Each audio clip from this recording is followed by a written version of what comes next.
Under-19 women's T20 world cup లో భద్రాద్రి కొత్తగూడెం జిల్లా భద్రాచలం పట్టణానికి చెందిన గొంగడి త్రిష సత్తా చాటింది.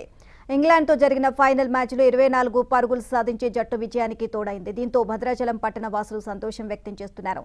పట్టణ ప్రముఖులు, బంధువులు, త్రిష తండ్రి రామరెడ్డి స్నేహితులు ఆమెకు అభినందనలు తెలియజేశారు.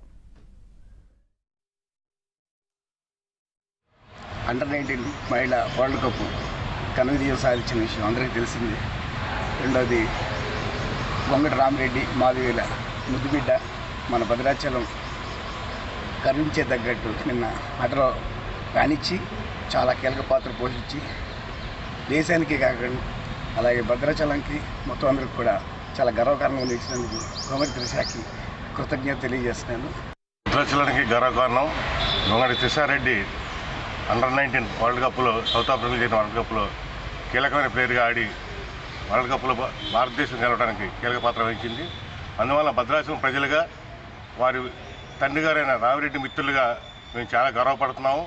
ఈ అమ్మాయి త్రిష ఇచ్చిన స్ఫూర్తితో భద్రాచలం కానీ తెలంగాణ జిల్లాలో కూడా చాలా ఆదర్శంగా ఫీల్ అయ్యి వారిని ఫాలో అవుతారని ఆశిస్తూ అమ్మాయికి చేసిన క్రీడా నైపుణ్యానికి మేము చాలా గౌరవిస్తున్నాం. భారత మహిళా జట్టు దుబ్బ లేపేసింది నిన్న. మామూలు విషయం కాదు ఇది. ఫస్ట్ మ్యాచ్లోనే ఇంత భారత్కి ఘన విజయం రావటం చాలా హర్షణీయం. మేమందరం చాలా గర్వపడుతున్నాము. వాళ్ళందరికీ కూడా మా తరపు నుంచి కంగ్రాచులేషన్స్ తెలియజేస్తున్నాము. అట్లానే భారత జట్టులో ఉన్నటువంటి భద్రాచలం తెలుగు అమ్మాయి గొంగడి త్రిషారెడ్డి, ఈ అమ్మాయి నిన్న ఆడిన మ్యాచ్లో ఎంతో కీలకం కావటం మా అందరికీ చాలా గర్వకారణం. భద్రాచల వాసులందరూ కూడా చాలా గర్వించదగ్గ విషయం.